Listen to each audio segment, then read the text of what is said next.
Le Crédit Agricole du Finistère vous présente votre programme.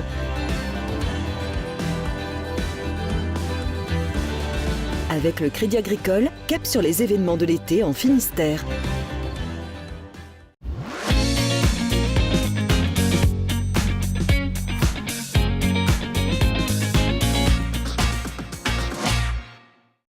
Salut à tous et bienvenue dans Instant été. On est à Lorient, en plein cœur de la 48e édition du Festival interceltique de Lorient. Il débute ce week-end.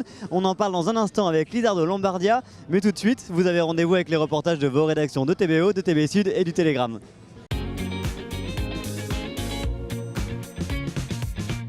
Les réseaux sociaux bretons sont en émoi ce lundi, en cause une tribune très à charge contre la Vallée des Saints parue ce week-end dans Libération. Jean-Marc Huitorel, critique d'art réputé, attaque au marteau-piqueur les statues de granit.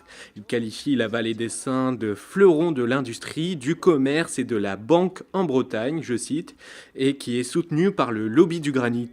Philippe Abjean, l'homme à l'origine de la Vallée des Saints, devrait riposter dans la semaine.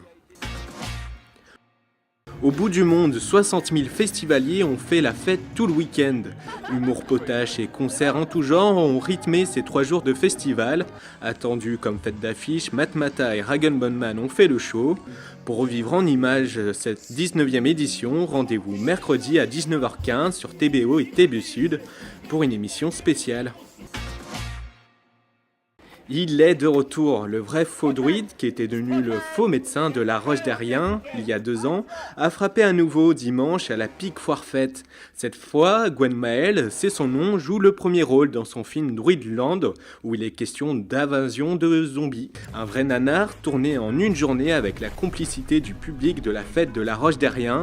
Ce lundi, le film est déjà en ligne sur YouTube. Belle perf du Stade brestois à 3 ce week-end en Ligue 2.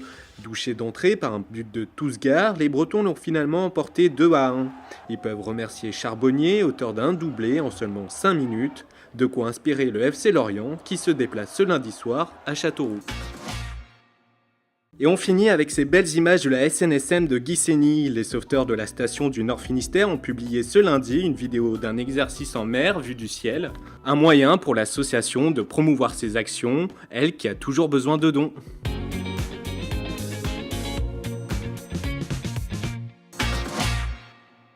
Ce samedi à Guiclan dans le Finistère, les bonnets rouges étaient de retour sur les têtes. Le collectif a organisé un pique-nique pour fêter les 5 ans de la destruction du portique Ecotax sur la N12, l'un des moments forts du combat des bonnets rouges. Nous étions près de 500 il y a 5 ans, le 2 août 2013. 6 sont aujourd'hui condamnés à payer une somme faramineuse, plus de 500 000 €. Tous les recours ont été faits. Maintenant, nous sommes dans l'attente et on en appelle à une clémence de la part de l'État. Et ce n'est pas la seule revendication du collectif qui craint le retour de l'écotaxe. Le gouvernement doit présenter à la rentrée la loi d'orientation des mobilités. Le texte pourrait inclure une nouvelle taxe pour les poids lourds. Si pour l'instant rien n'est confirmé, pour le monde économique breton, c'est non. Rajouter une taxe sur une autre taxe qui est déjà existante, où on paye déjà sur le gasoil une taxe au niveau pour payer les infrastructures, qui suffit largement, qui rapporte beaucoup plus que l'écotaxe.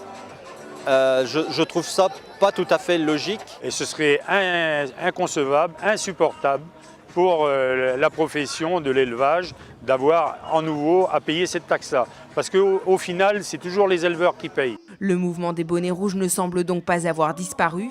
Ce samedi, ils étaient près de 200 à Guiclan. En 2013, l'écotaxe avait mobilisé plusieurs milliers de personnes au plus fort de la contestation. Taillage, tissage, pliage. Dimanche, la 26e édition de la Fête des Tisserands a retracé le passé toilier de la ville de Quintin. Quintin avait jusqu'à 400 tisserands dans les années 1870. Imaginez 400 tisserands, et pour chaque tisserand, il y avait 8 fileuses. Vous voyez, on faisait ici à Quintin une toile fine, la Quintin, qui était une très belle toile et qui était ensuite exportée via Saint-Malo à Cadix en Amérique latine. Démonstrations, défilés traditionnels et défilés de mode, le lin fut présenté sous différentes formes. Et si certains furent admiratifs des outils de travail, d'autres furent davantage fascinés par la matière. La machine qui prend le lin à l'état brut et on en ressort d'abord une fibre assez rêche et après le travail avec le bois, enfin comme c'était fait à l'ancienne, parce que comme c'est fait maintenant, on ne l'a pas vu, pour obtenir comme pas une laine, mais enfin un textile qu'on va pouvoir travailler dans les métiers à tisser. C'est doux, c'est doux, puis c'est une matière isolant pour l'été comme pour l'hiver. Mais aussi parfaitement adapté à la conception de costumes. Par exemple, ce costume-là, c'est lin et cuir, donc la partie rouge, elle est en cuir. Sinon, tout le reste, c'est du lin. Sachant que ça, la petite particularité, c'est que le lin se teint très bien. Donc là, c'est de la teinture à l'oignon, aux pelures d'oignon. Différentes méthodes pour différents styles, mais tous avec le même point de départ, le lin. C'est absolument magnifique ce que tu as fait.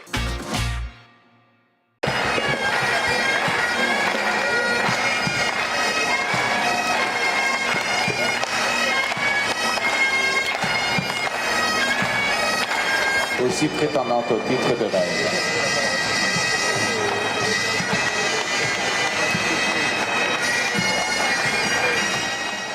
Vous venez de voir quelques images de la grande parade de cette 48e édition du festival interceltique sous un soleil de plomb à Lorient. Lizardo Lombardia, bonjour. Bonjour. Vous êtes le directeur du festival. On le dit à chaque fois, cette grande parade, c'est vraiment le moment du lancement du festival finalement. Au moins, c'est le moment où tout le monde vient parce qu'il souhaite voir absolument cette grande parade, qui est un grand moment du festival. Et donc aujourd'hui, nous sommes franchement très très contents de voir les mondes noirs que nous trouvons à Lorient, sous le ciel ensoleillé, même beaucoup ensoleillé. Ouais, ça réunit 70 000 personnes environ, cette grande parade. Oui. Vous le dites, sous le soleil, est-ce que le soleil est un problème quand il y en a trop ?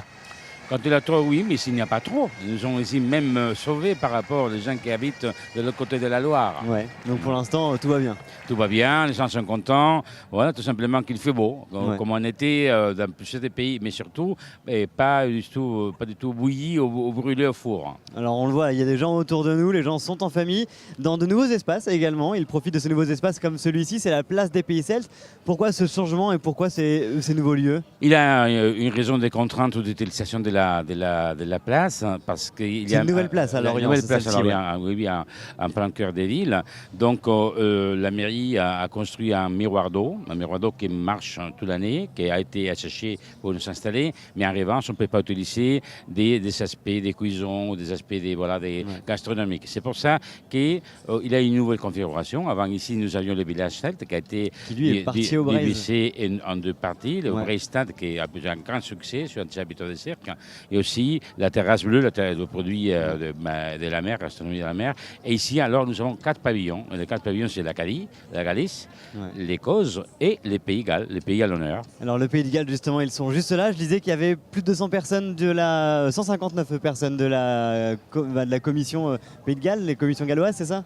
Oui, il y a la délégation galloise, il y a 167 exactement, plus des institutionnels. En général, en total, on peut dire que nous sommes autour de 200 personnes. Est-ce qu'il y a un intérêt économique et politique d'avoir un espace comme celui-ci au cœur du festival ? Bien sûr, parce c'est la visibilité, c'est aussi montrer la réalité de la façon de vivre du pays, aussi voir la nouvelle génération d'artistes. Enfin, il y a véritablement la promotion du pays, que chaque pays comprend, et c'est pour ça que chaque année, ils sont présents à Lorient.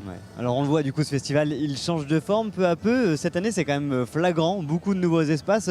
Le lieu est aussi plus étalé, j'imagine que pour tous les bénévoles et pour la sécurité, c'est un véritable casse-tête. C'est un casse-tête, nous devons préparer tout très en amont. Même nos services de contrôle ont dû s'adapter bien parce qu'il y a beaucoup plus de demandes.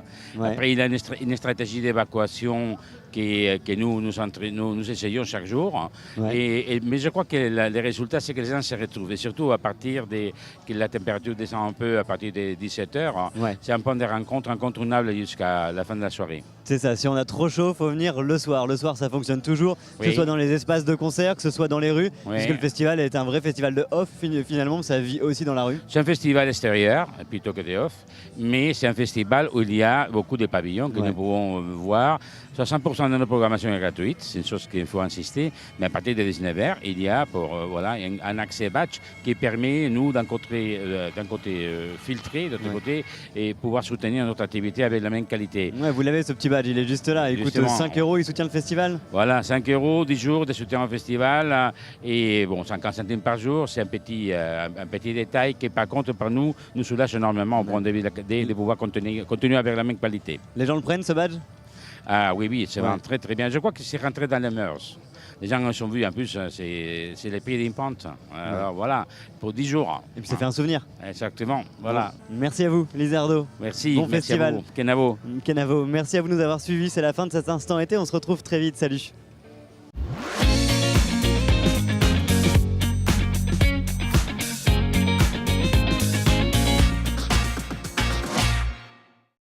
Votre programme vous a été présenté par le Crédit Agricole du Finistère.